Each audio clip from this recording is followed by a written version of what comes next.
Hello everyone, welcome to my channel master edu BD. আমাদের আজকে আলোচনার বিষয় নবম দশম শ্রেণীর হিসাব বিজ্ঞান। আমরা আজকে আলোচনা করব সপ্তম অধ্যায় খতিয়ান নিয়ে। আজকে আমরা আলোচনা করতে যাচ্ছি সৃজনশীল 3। তোমরা যদি অঙ্কটা একটু দেখো, তোমাদের বোর্ড বইয়ের 103 নাম্বার পৃষ্ঠার এই অঙ্কটা আমি আজকে সমাধান করব।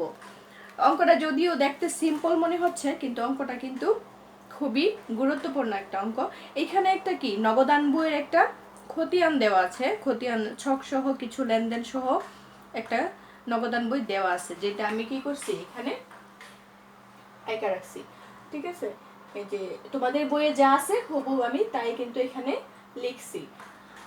তো এখানে করণীয়তে কি বলছে দেখো।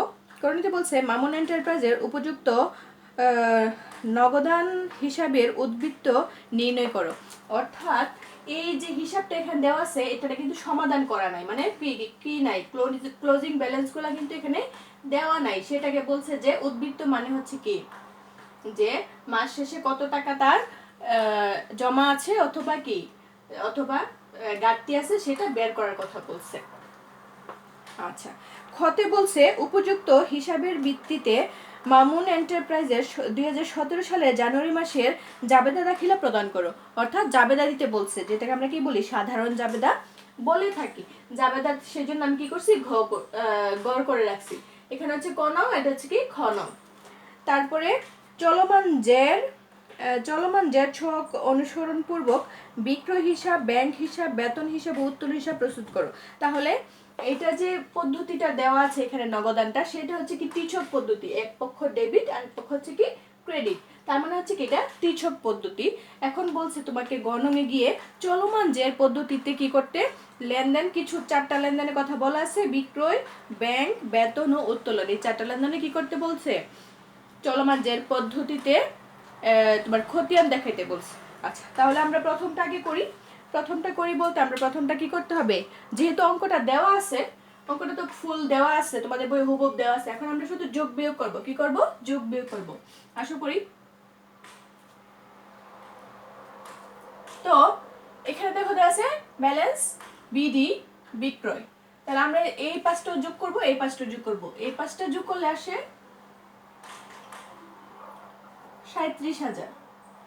আবার এই পাঁচটা যোগ করলে কিন্তু 37,000 হয় না, 11,000 টাকা ঘাটতি থাকে। আমরা এটা কি করব, মাসের শেষ তারিখ জানুয়ারি মাস যেহেতু 31-এ যায়, 31-এ লিখলাম ব্যালেন্স সিডি। ব্যালেন্স সিডি ঘাটতি কত থাকে? 11,000। আমরা যদি 37,000 থেকে এই লেনদেনগুলো বাদ দিয়ে আরো 11,000 টাকা রয়ে যায়, সেটা আমরা কি করব, ব্যালেন্স সিডি নামে এখানে লিখে 37,000 টাকা আমরা মিল করব। আর এদিকে তো 37,000 আছে। এখন এই যে সিডি করলাম, এটার মানে হচ্ছে যে নগদ আমার কাছে যে টাকা ছিল তার থেকে আমি এই টাকা খরচ করে আমার কাছে আরো এত টাকা রয়ে গেছে, 11,000 টাকা। এইটা আবার আমার কি পরবর্তী মাসে ব্যালেন্স বিডি, মানে হচ্ছে পরবর্তী মাসের শুরুতে এই টাকাটা আমার কাছে থাকবে এবং তারপরে যে লেনদেনগুলো হবে সেগুলো আবার যোগ বিয়োগ হতে থাকবে। তো সেটার জন্য আমাকে কি করতে হবে, পরবর্তী মাস বলতে কি, যেহেতু জানুয়ারি, এটা জানুয়ারির পরে কি আসে, ফেব্রুয়ারির 1 তারিখ লিখবো। কি লিখবো? ব্যালেন্স বিডি কত টাকা? এই 11,000 টাকা। সিডি যেটা করছি এটাকে আবার এখানে বিডি হিসেবে আনবো কত টাকা? 11,000 টাকা। এখানে কিন্তু আর কি করব না, ক্লোজ করব না, কারণ এই লেনদেনটা থেকে আবার শুরু হবে লেনদেন, সেগুলো আমরা কি করব এখানে লিখব। এই হচ্ছে কি তোমাদের ক নং এর করণীয় কয়ের উত্তর। বলছে যে উদ্বৃত্ত নির্ণয় করতে। আসো আমরা খতে যাই। খ নং এ বলছে কি জাবেদা দেওয়ার জন্য। তো জাবেদার জন্য তো তোমরা গড় জানোই, তারিখ, বিবরণ, খতিয়ান পৃষ্ঠা, ডেবিট টাকা, ক্রেডিট টাকা। এখন তোমার তো লেনদেনগুলো এইখান থেকে নিয়ে তোমাকে জাবেদা দাখিলা দিতে হবে। এখন তোমাকে এখানে বুঝতে হবে নগদের ডেবিট দিকে যেগুলো আছে সেগুলাতে নগদান হিসাব হবে ডেবিট, অর্থাৎ তোমার কাছে নগদ এগুলো আসছে। ঠিক আছে, আর যেগুলো নগদান হিসাবের ক্রেডিটে আছে সেগুলো হচ্ছে কি তোমার কাছে, সেগুলো হচ্ছে তোমার কাছে কি নাই, তোমার থেকে চলে গেছে, অর্থাৎ নগদ ক্রেডিট। তাহলে আমরা এখন একটা একটা করে করি। জানুয়ারির 1 তারিখেরটা করি, আমরা লিখি এখানে। তোমরা কারণ লিখবে, আমি কারণটা কিন্তু লিখবো না জায়গার স্বল্পতার কারণে। জানুয়ারি তারিখ বলছে কি ব্যালেন্স বিডি 20,000 টাকা, অর্থাৎ ব্যালেন্স বিডি 20,000 টাকা, মানে জানুয়ারি কিন্তু 1 তারিখ, বছরের শুরুতেই সে 20,000 টাকা নিয়ে ব্যবসা শুরু করছে। তার মানে সেটা কি, সে অবশ্যই এটা ব্যবসার মূলধন হিসেবে আনছে। তাহলে আমরা কি লিখতে পারি, যেহেতু এটা ডেবিট থেকে আমরা নগদান ডেবিট করব, নগদ হিসাব ডেবিট, আর ক্রেডিট করব কাকে, মূলধনকে, মূলধন হিসাব ক্রেডিট। যেহেতু নগদ লিখবো 20,000 টাকা নিয়ে ব্যবসা শুরু করলেন, এইরকম করে লিখবো। ঠিক আছে, যেহেতু আমি লিখলাম না, বলে দিলাম মুখে, তোমরা লিখে নিবা। যেহেতু জায়গা স্বল্পতা, সেজন্য কিন্তু আমি যদি কারণটা লিখি তাহলে কিন্তু কি হবে না, তাহলে আমার জায়গাটা কুলাইতে পারবো না আমি আর কি। আচ্ছা, এই হলো কি একটা লেনদেন গেল, নগদানকে ডেবিট করছি, আর ব্যালেন্স বিডি লেখাতেও কিন্তু আমরা মূলধনকে ক্রেডিট করছি, কারণ হচ্ছে এই মূলধনটা নিয়েই সে কি করছে, ব্যবসাটা শুরু করছে বছরের শেষে, বছরের শুরুতে জানুয়ারির 1 তারিখ। তাহলে আমরা মূলধনকে ক্রেডিট করছি। আচ্ছা, 1 তারিখের লেনদেনের পরে কয় তারিখ আছে, এদিকে দেখো আমরা সিরিয়ালি যাব, তাই না? তাহলে আছে 2 তারিখে বলছে কি ব্যাংক হিসাব দিয়ে টাকা আছে এখানে। তাহলে এই যে 22,000 টাকা কোন দিকে আছে, নগদের ক্রেডিট দিকে, তাহলে নগদ ক্রেডিট হবে। তাহলে ব্যাংক জানুয়ারি 2 তারিখ, তাহলে আমরা কি করব, ব্যাংকে ডেবিট করব, বিপরীত এন্ট্রিটাকে ডেবিট করব।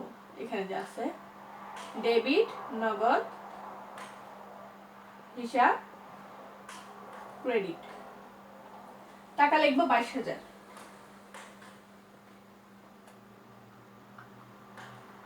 এখন দেখো, নগদের ক্রেডিট দিকে আছে মানে কি, নগদান হিসাবকে ক্রেডিট করছি, মানে ক্রেডিট করেছিল, তো আমরা এখানে নগদ হিসাব ক্রেডিট করলাম। আর ব্যাংক হিসাব, যেহেতু এখানে ব্যাংক হিসাব আছে, আমরা কি করি, নগদান বই যখন করলাম তখন কিন্তু বিপরীত এন্ট্রিগুলো লিখছি, নগদানটা লিখতে পারি এখানে, তো আমরা ব্যাংক হিসাব লিখছি, তাই না? তাহলে ব্যাংক হিসাবকে ডেবিট করলাম, যেহেতু নগদ ক্রেডিট অবশ্যই ব্যাংক ডেবিট। তাহলে এটার জন্য আমরা কি কারণ দিব, যেহেতু নগদ 22,000 টাকা কি করা হলো, ব্যাংকে জমা দেওয়া হলো, সেটা আমরা লিখতে পারি। তারপরে আছে কত তারিখ, দেখো 15 তারিখ। আমরা 15 তারিখ কি দেখতেছি, বেতন, আর এই লেনদেনটা কোথায়, ক্রেডিট দিকে। এখন ক্রেডিট দিকে থাকলে আমরা নগদানকে ধরো ক্রেডিট করলাম, নগদান ক্রেডিট। তাহলে ডেবিট কাকে করব, বেতনকে, বেতন হিসাব ডেবিট।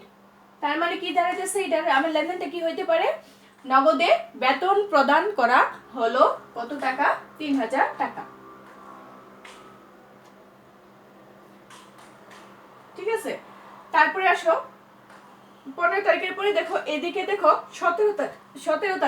17 তারিখ কি দেওয়া আছে, এটা কোন দিকে আছে, নগদানের ডেবিট দিকে, তাহলে নগদান অবশ্যই ডেবিট। তাহলে এন্ট্রিটা কি লেখা আছে, বিক্রয়, বিপরীত এন্ট্রিটা, তাহলে আমরা বিক্রয় হিসাব লিখবো ক্রেডিট। তার মানে কি দাঁড়ায়, লেনদেনটা কি হইতে পারে, নগদে বিক্রয়, নগদে বিক্রয় কত টাকা, 17,000 টাকা। বুঝলে কিন্তু ইজি, সহজ আর কি। তো 20 তারিখে দেখো, 20 তারিখে কি বলছে, উত্তোলন। তাহলে উত্তোলনটা কোন দিকে আছে, নগদের ক্রেডিট দিকে, তাহলে নগদটা ক্রেডিট, নগদান হিসাব ক্রেডিট। তাহলে ডেবিট কি, উত্তোলন, উত্তোলন ডেবিট। তাহলে আমরা কি দিব, এটার জন্য আমরা কারণ কি দিব, যেহেতু মালিক ব্যক্তিগত প্রয়োজনে কি করছে, 1,000 টাকা উত্তোলন করছে। কারণ ব্যক্তিগত প্রয়োজনে যদি উত্তোলন করে, মালিক টাকা নিয়ে যায়, ব্যবসা থেকে মালিক টাকা নিয়ে যায়, তাহলে সেটাকে আমরা উত্তোলন হিসেবে লিখি। ঠিক আছে, তাহলে আমরা লিখবো উত্তোলন হিসাব ডেবিট, নগদ হিসাব ক্রেডিট। তার মানে হচ্ছে মালিক ব্যক্তিগত প্রয়োজনে কি করছে, ব্যবসা থেকে 1,000 টাকা উত্তোলন করছে। এটা যদি আমরা যোগ বিয়োগ করি কত আসে, 63,000 টাকা। শুধু লেনদেন গুলার জন্য কিন্তু আমরা কি দিব, জাবেদা দাখিলা দিব। এই যে ব্যালেন্স শীট দিবেন, সেটার জন্য কিন্তু জাবেদা হবে না, কারণ আমাদের হচ্ছে শুধু জাবেদা করতে। আর এই জাবেদা থেকে কিন্তু আমরা এই নগদ বের করছি, তাই না, লেনদেন গুলা লিখছি।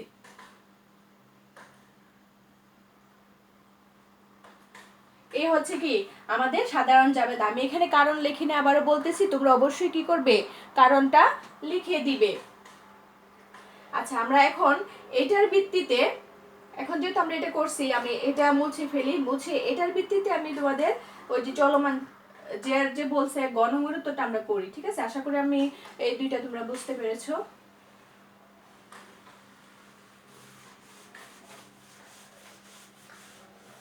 এখন আমরা চলমান জেরের কি করব? চলমান জেরের ছক করব। কয়টা করব? এখানে কিন্তু চারটার কথা বলা আছে। কি কি বলা আছে? বিক্রয়, ব্যাংক, বেতন, উত্তোলন। আমরা একটু করি।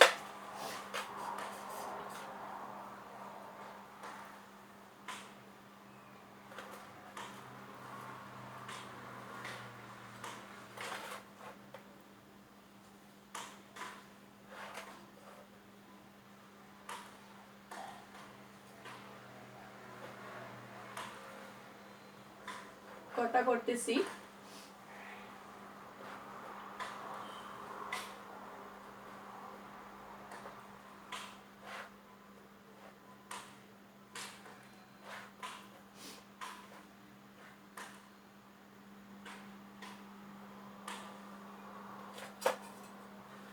আমরা এটা হাতে দ্রুত করে ফেলি, সুন্দর না হইলেও চলবে, সুন্দর দিয়ে কি হবে, বাট আগে করে বুঝাতে পারলে হলো, তাই না? এই মুহূর্তে আর কি। তো প্রথমে আসি কি?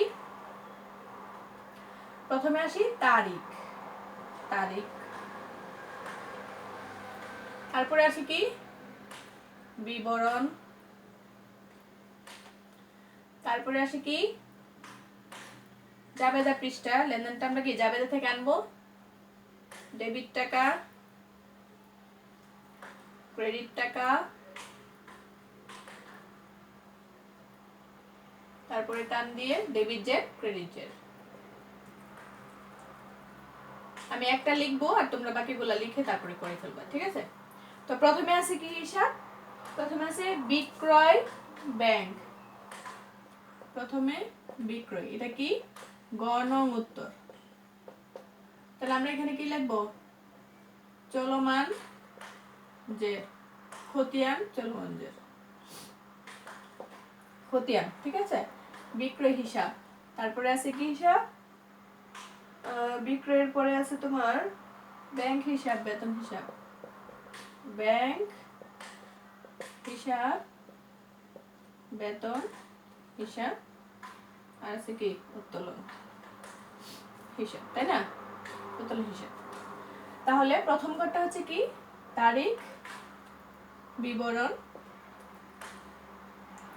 জাপ্রি মানে হচ্ছে কি? জাবেদা পৃষ্ঠা, ডে টাকা মানে হচ্ছে ডেবিট টাকা, ক্রে টাকা মানে হচ্ছে ক্রেডিট টাকা, জের বা উদ্বৃত্ত তোমরা যেটাই লেখো, ডেবিট জের, ডেবিট, আর এটা হবে কি?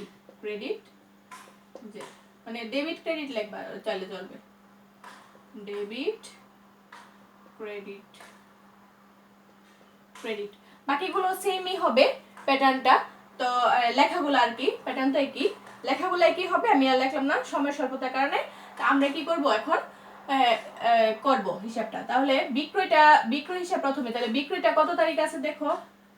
বিক্রয় আছে 17 তারিখ। আমরা এখানে লিখব 2017 জানুয়ারি 17 তারিখ।